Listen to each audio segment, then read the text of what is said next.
All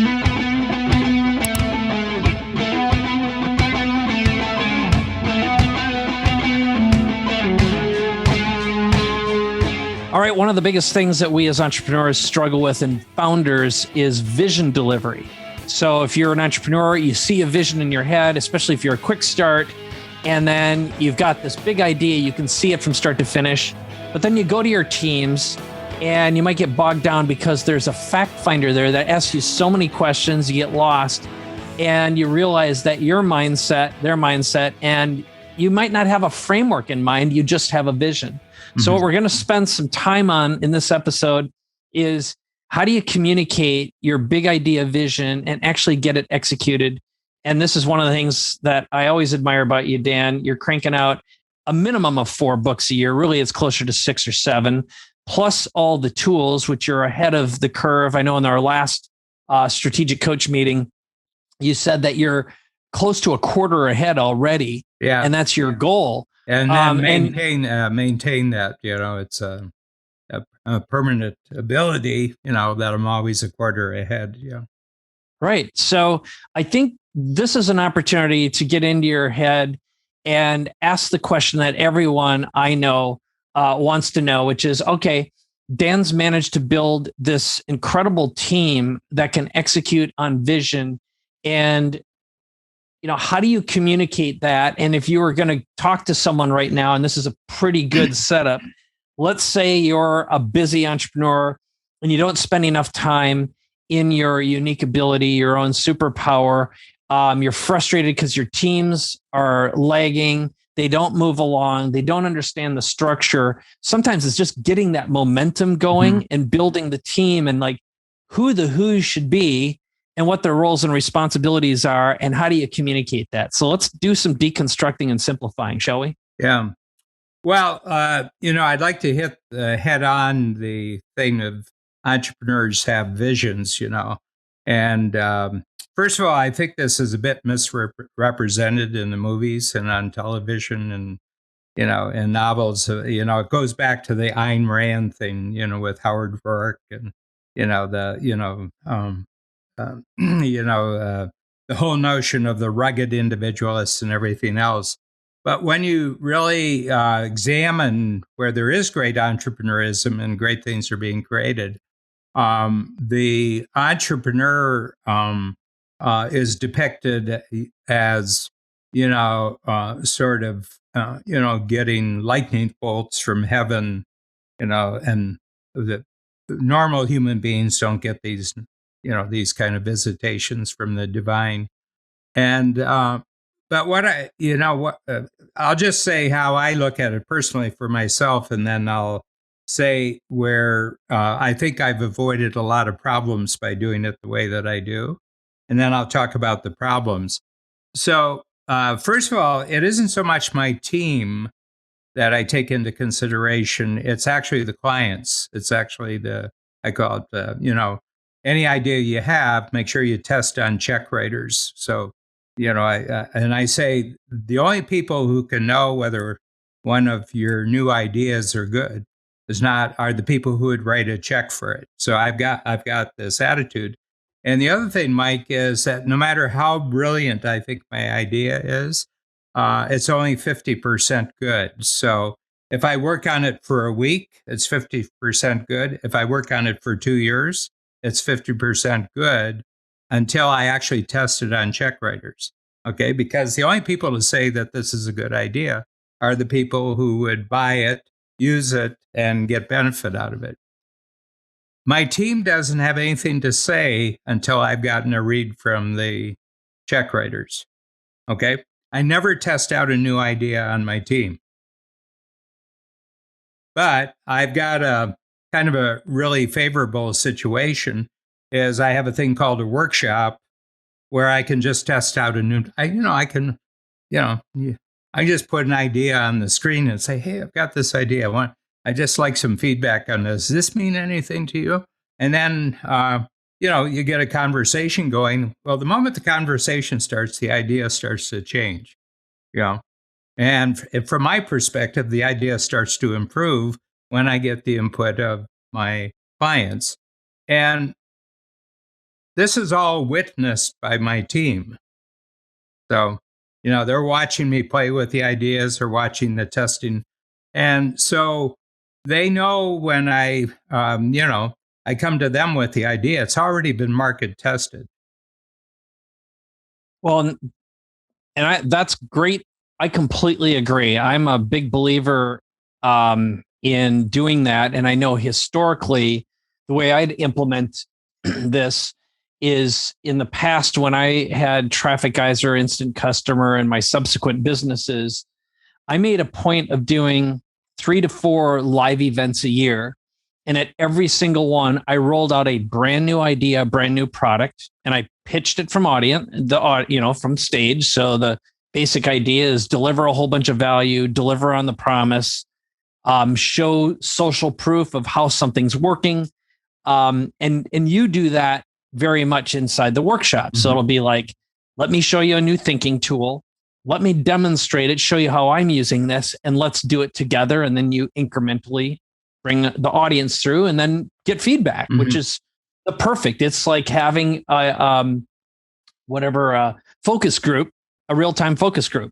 And you can look at the lights being turned on and you have enough momentum of whether it's 30 people or 100 people or more in the Zoom room in this case, or, versus a physical event. So the question I have for you is, think about someone who wants to do more of this. So they're in a space where they know they're ineffective at vision delivery, motivating the team to follow along and implement the vision.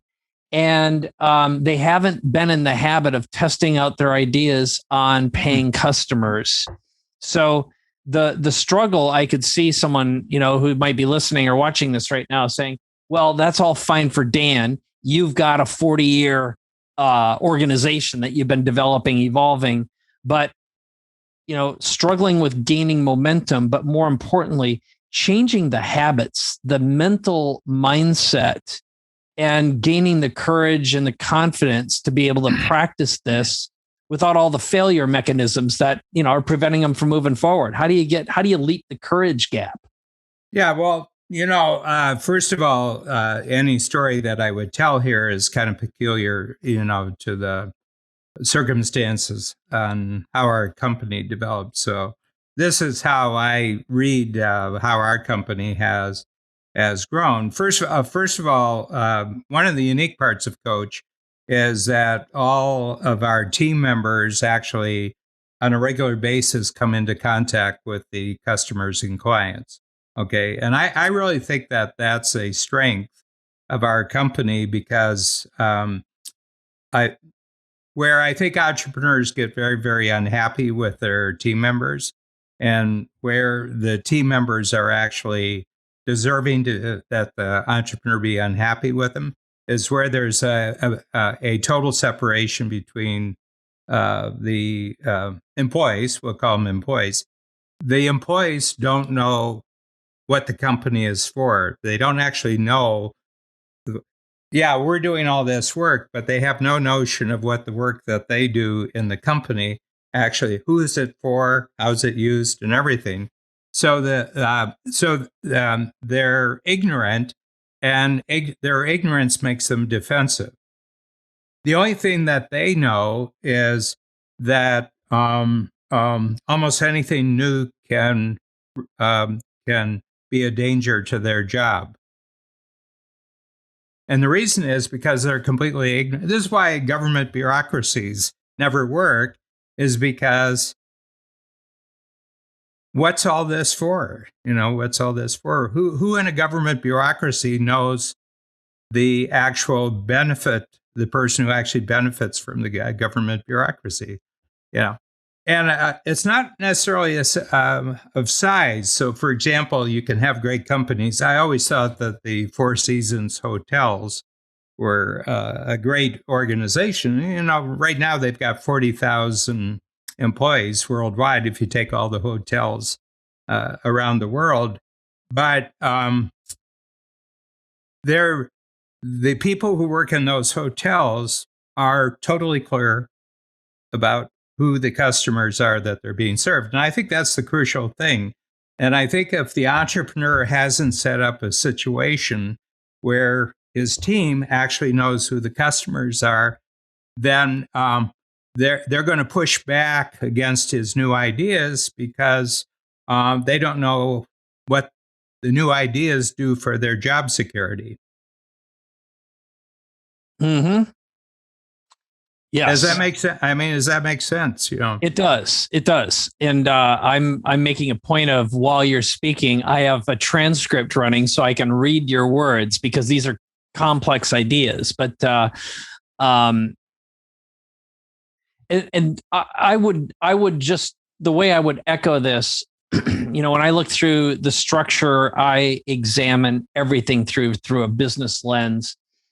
Is I have 6 steps that I'll run something through. So the first one is mindset, and that's my mindset and my target audience's mindset.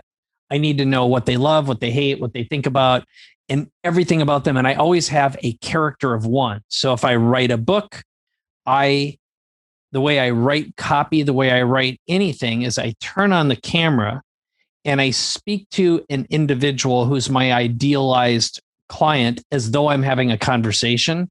Mm-hmm. I transcribe it in real time. I'm always using Otter, or if I'm doing books, I use Rev for that. And then I paste it in a book-like document so it actually looks like a book.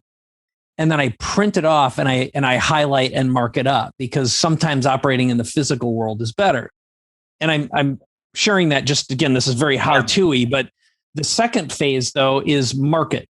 And that is, again, diving down even deeper into the market and where they live and who owns relationships with them. So I think through the concentric rings of influence, if you have your target audience, you have affinity groups they may belong to, you have influencers who influence them. But I think through the lens of an ambassador, who can influence the influencers, who would be willing to put their reputation on the line on behalf of you. The third is the model, which is the business you're selling. That's the product or the perception of what they receive. The next is the message. What are the words they need to hear to raise their hands and say yes? The media is the next. In other words, do they like books? Do they listen? Do they do podcasts? And the final one are the multipliers, which are all the little tactics that can make these things happen. Mm-hmm. So I way went deep here, but when I listened to what you just talked about, really everything revolves around how incredibly valuable and important that one-on-one relationship is. And for you, if you're Dan Sullivan, you've got to say, think about, maybe it's Brett Kaufman, maybe it's think about Charlie Epstein, maybe think about, Brian Sweet or whomever, Lisa Cheney, for example. You've got to visualize that individual and say, how would they react or respond to this right now? So that's my overanalyzed way of digging deep. But did that resonate with what you had said? Yeah. The thing, that, probably, we've adjusted our model many times since I was just a one-on-one coach. And I was a one-on-one coach for 15 years. And it was, for most of that time, it was Dan and, keeping my finances in my head and, everything. But what I developed was, a kind of a curriculum that any client I would have would go through the same steps. And what differentiated them is that all the steps were simply containers for their unique experience. So I was able to kind of create a repetitive process, but what the actual content was unique to the client. So everybody has the same little box and they have 30 seconds to fill them in, but what goes into the box is totally different content, And actually, Jeff Madoff, who I just started a new podcast series with, we're just in the launch stage right now. We did a podcast on that creative people don't like being contained in other people's Yeah, right, methods. right. Yeah, and yeah, and he says it's always puzzled me how you get away with it because you seem to have an incredible amount of structure. That seems common to everybody do it. And I said, yeah, but the structure is there just so that they can get a handle on their own unique experience. So, it looks like they're all doing the same thing every day, but they're all doing the same thing on something unique, which is their own experience. And they'll stay with it for 5 or 6 hours because it's just about them. It's not about me. It's not, you don't have to believe what Dan believes about it. So the whole question is, what sense are you making out of your own experience here? So, and I think that's a trick that it's almost a 50-year trick that I've learned is how can I get people to be very systematic, but at the same time be unique at the same time as they're being systematic. And, I've got an insight on that too. So keep going if you had to finish the thought. I know a lot better. I know a lot more about it now than I did 20 years ago. And the other aspect about it is, and this changes a lot. And and I've talked to entrepreneurs about that. In 1984, I decided that I would never get killed because of receivables again. In other words, where I had done work, but and the work was completed, and I had billed the customer and the client, but instead of 30 days, instead of 60 days, I would get 90 days, and I didn't have the staying power, and I went bankrupt twice because of receivables. And and the bank doesn't care. The other thing I learned was that banks only love you when you don't need them.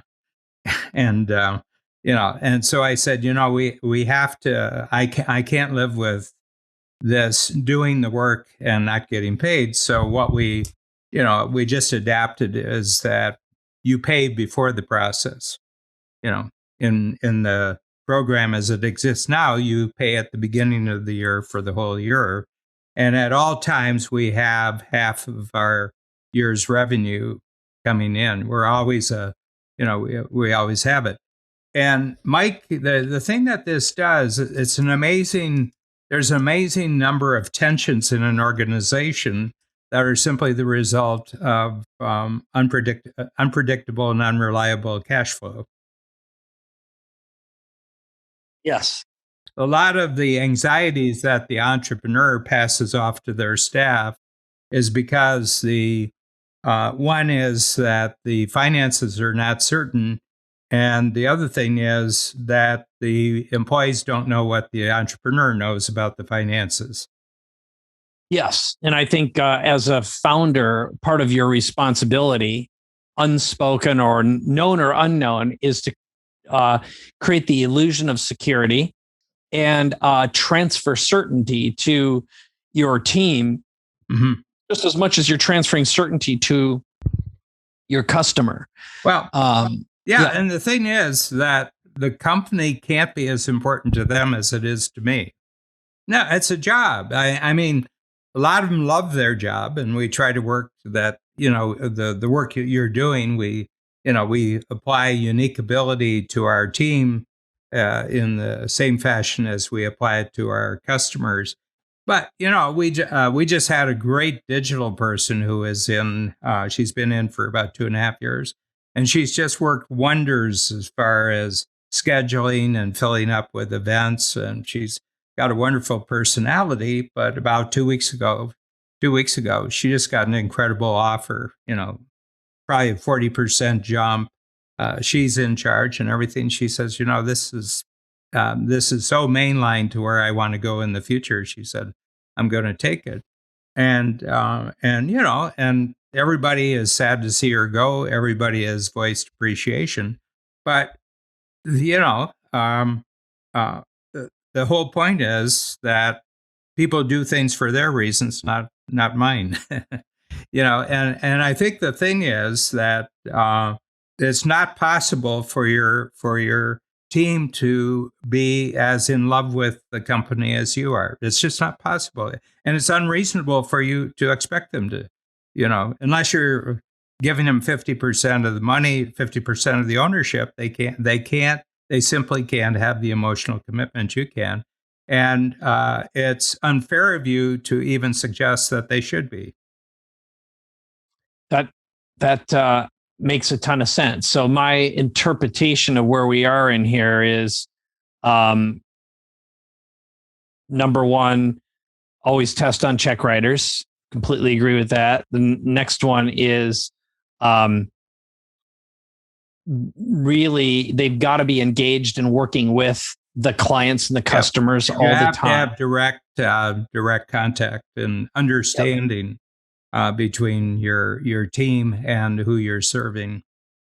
Right. And you can't expect them to ever understand where they are inside of a bureaucracy. That's always a complicated math problem. And unless they're an owner, it's a job. And so what, if we really, you've got to rely on the frameworks and the systems. And the one commentary I wanted to give you is, one of the reasons why I love Coach so much, it's so valuable, is because to me, it's like going to church. I like having a structure laid in front of me. And just for the record, I was raised a Catholic like you. I never liked going to church. Okay. It was to me, it was hellacious. And I didn't like any of the structure. I'd never identified with it. But I know from my dad and my mom, it was a good tool. And I had an old mentor. He used to say, I like going there, just clearing my mind and hearing the stories. There's something it does for me. It cleans me up. And so the analogy I wanted to create is, to me, attending Coach is getting to experience the frameworks, looking at my life and my business through a structure, which mentally I'm a multiplier. I'm not a simplifier. Mm-hmm. So I like tools, but what I observe, and I certainly have seen culturally, is I think a lot of the customers want to be Dan someday and want to be strategic coach. They mm-hmm. want the self-running organization. Mm-hmm. They see it, and they see an opportunity to be able to express themselves creatively as a founder and an owner, to experience multiplying and to spend more of their time in their unique ability, right? That's part of the brand promise. And so what happens is they see the tools as a springboard, and because they're interactive, they're engaging and participatory, there's a sense of ownership that naturally occurs. And instead of it being a form of a prison, it's a springboard and a platform. And I've observed that over and over again. It's a mechanism where they can take ownership in the process, the creative process. And because that is your methodology of teaching and training and coaching, that's part of what makes it work. Yeah. And there's so much nuance to that. I could never say, like, now that you've adapted to delivering by Zoom and digitally, now the way you manage our exercises, where you've got a new tool, you demonstrate it, talk about the philosophy, show what you do, and then let's do it together, and then break out into breakout rooms. I think to the average Joe who'd see this, he'd be like, well, I can do that too, until they realize there's an enormous amount of team nuance, a lot of unmentioned flow to keep things on track, and also to regain and retain total control, which you've expertly figured out to do. So again, as usual, I went way, way deep on it. Do you have any? I think it's an interesting. First of all, I think we're very fortunate in the age that we live, that entrepreneurs can literally custom design organizations for their own personal reasons and for the kind of creative game they can play with their customers, with their team members. So I think a lot of what we've talked about in the last 20 minutes, Mike, 25 years ago, you couldn't even talk about this stuff because it wasn't possible.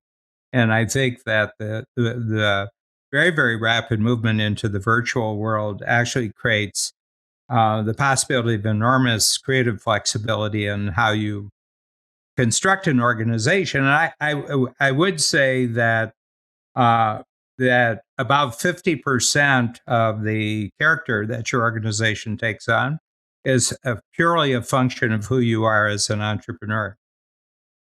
And therefore, you can't copy someone else's organization because you don't, you know, it's kind of like you can see the appliances, but you have no idea of the plumbing.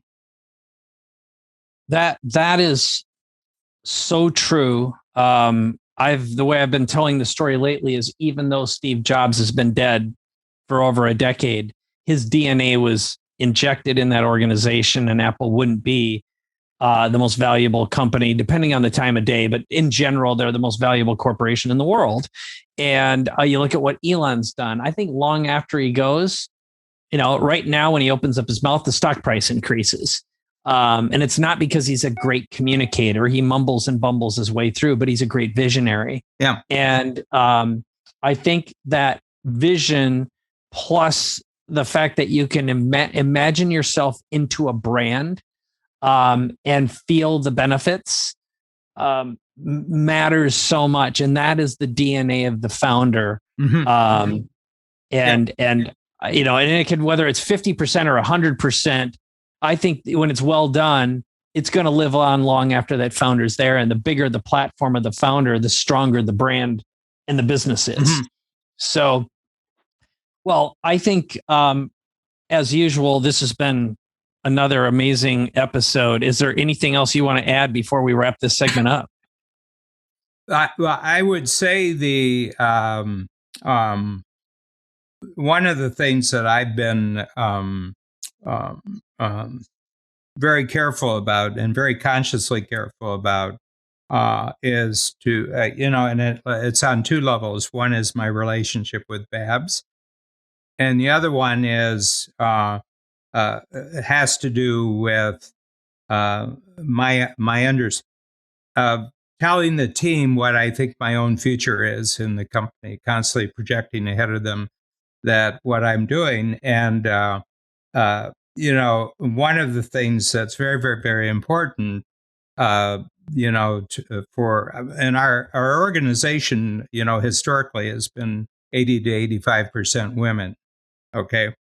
And I've seen some real disasters take place in husband and wife, entrepreneurial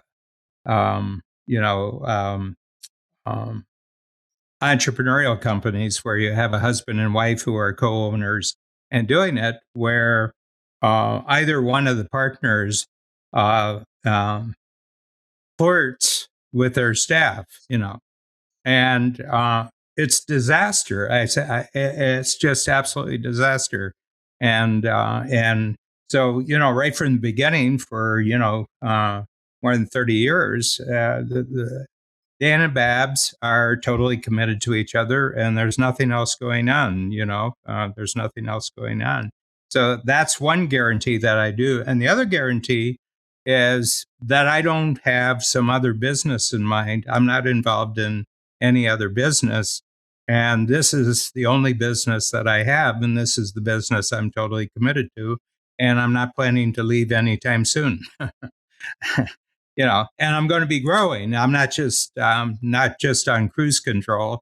That every quarter I have things that scare me, and going into the future, there's always going to be new things that scare me just as much as things scared me 20 years ago or 25 years ago. And I want them to know that not only is the commitment the way it always has been, but the commitment is getting greater. And I think that gives them a lot of assurance. They don't have to worry anything about my relationship with Babs, and they don't have to worry about anything related to our notion of the future. That is super powerful. Just clear, obvious, single-minded commitment, and nobody ever doubts what those are. No, And that level, yeah. I'm one of those one master dogs. Just it's just one. It's just one person as one future, and there isn't anything else. Yes, that's certainty, commitment, single-mindedness. I think that's a big part of the answer here. So, well, let's wrap this segment up. Another great episode. And anything you want to add before we bring this baby home? The one thing I would say, and it's just an observation that came through from our conversation, that if you went back, if you went back 50 years ago, when textbooks are written on business, and there's commentary in the news media about business, and there's articles written. It was about the infinite corridors of large corporations, and all the amazing skills it takes to run, large corporations, and the psychology of corporate leadership, and and everything. And you move forward 50 years to where we are right now. My feeling is all the most important studies into leadership and, into the psychology of having a dynamic organization, having great teamwork, will have nothing to do with corporations. It'll all be entrepreneurial networks from now on. And you know what tells me that is the way that large corporations are trying to be okay for the cancel culture. When Coca-Cola and when Nike and everything, Major League Baseball, the National Basketball Association, and they're paying attention to complainers on Twitter and complainers. I said, there's no more gas in the tank for this model. And in this particular case, I can't agree more. And it really goes down to this vision of what you've talked about for a long time, which is what the free zone is all about. It's collaborative relationships, and totally entrepreneurial. Yes, and the combination of what we're going to start seeing so rapidly with NFTs and blockchain, smart contracts are going to ensure that people get paid, results happen when expectations are met and results are created. And the fact that with NFTs, there are mechanisms in place to manufacture currency and increase the value of that at an astronomical rate without being dependent upon traditional fiat, and be able to convert it in and out of fiat rapidly as well. And that's where we're going to see these, I think for a while, dangerous, absurd wealth creation spikes. But it's just like the early days of the internet. There's going to be some shenanigans afoot before it stabilizes. And, it wasn't too long ago, people thought selling books online was crazy. And 400 years ago in Holland, they thought it was about tulips. Yeah, right on. So yeah, there's going to be some bodies in the streets. Yeah. But we're going to just see so many remarkable transformations. I'm so excited for it. And that window is going to continue to accelerate faster and faster and faster. This is a side note, but I met up with Lee Richter, gathered together a small group of NFT / crypto experts. And we sat around for 3 hours earlier this week.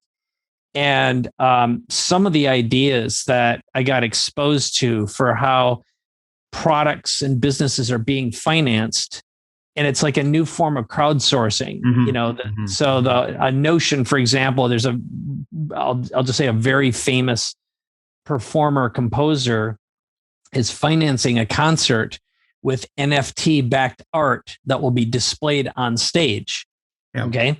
So the whole idea is people can buy unique art, but it's all digital. That's going to be visible. And then they can do whatever they want with it after the concert. But their investment Pays for is the financing. concert. Yeah, it's financing the concert. And they could set it up so the blockchain could give them, let's say you'd get a certain percentage of the concert and the ticket sales for making the investment, which could be paid instantaneously as it occurs. Mm-hmm. So, and we started just creating a bunch of ideas on how to, prevent um, uh, counterfeits, for example, counterfeit consumables.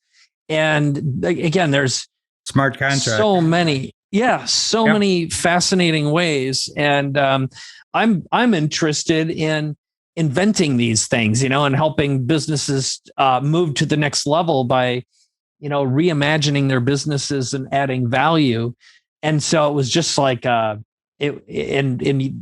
to be exposed to like the technology, the developers who are thinking about this right now are multiplying at incredible rates. And they're talking to the new financiers of the world, who are thinking without barriers, borders, politics, party, or religion. And that's a new evolutionary mindset. There is no them in the world that they are creating. Mm-hmm. Yeah. No, I mean, yeah. I was reading Tom Wu. Tom Wu is a really good writer. He's a lawyer and he's a professor at Columbia University. And his real interest is information companies. And he said, information companies are in the business of doing something very, very different than making pipes or making shoes or anything. He says they're doing something different, but he says fortunately we actually have a model for how information companies develop, and it starts with Western Union, and then it's AT&T, and to a certain extent, Standard Oil was actually an information company. About transportation, about lots of different things. But then you have the NBC, you have the Hollywood studios, and then it gets up into the internet, the microchip and internet-based thing. And he says there's actually a model here, and he said it seems to repeat itself over and over, that something new gets created. At the beginning, almost anybody with an idea can get involved and actually start something. And then there's kind of a center forms of the industry where the general public starts getting involved. And the general public wants to have absolute reliability without them having to do any thinking. Spoken, yeah. No, they just want reach and reliability, but they don't want. Please don't make me think. Yes. All right. Please make me think. And Mark Zuckerberg doesn't make you think. But he said that in each case, these information companies got bigger. They got too big for anybody's good, and you break them up. And he's really pushing for the breakup of Facebook. He says Facebook, they're now at the point where they're suppressing innovation everywhere. And he says there's one thing of creating the highest level of value to the public, and then you cross over where you're killing any kind of innovation that might knock you off your perch. And he says Facebook crossed that a long time ago. He doesn't believe Google has, but he believes that Facebook has done it. So it's really interesting, and he's very well thought of in Congress. He's absolutely charming. If you go on to YouTube, he's got a whole bunch of interviews and everything. He's just a very charming person. He says, this has happened over and over again. We have a model for it, and they've crossed over. They're not a good company anymore.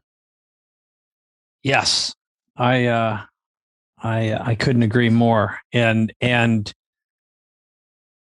that's I think I'm going to leave it at that. I have some Yeah. thoughts, but that's a great way to end this episode. So Yeah, we've got we always finish our trip by giving an indication of 4 or 5 more trips. yes, yeah. Well, we've got a bunch more in the hopper that we'll be recording soon, and we got a bunch of ideas. So I took great notes, and I'm excited for our next one. So here's what I'd like to leave our audience with. First of all, if you want to get some more insight as to what the experience of being a strategic coach is like, I invite you right now to pull out your mobile phone and text the letters CA to 858-434-5316.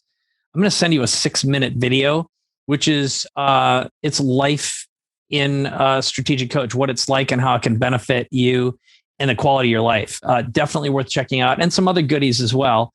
And then, of course, you can always head on over to capabilityamplifier.com, share it with your friends, comment, please. And there's also a link where you can click and leave us an audio message that Dan and I will get, and we'll follow up with you, especially if you've got an idea for an upcoming episode. So, Dan, anything else you'd like to add? I feel very satisfied with what we did. Well done, sir. Another success. So thank you as usual, Dan, and thank you everyone for being here, listening, watching, however you're consuming the content. We really appreciate you. Bye-bye.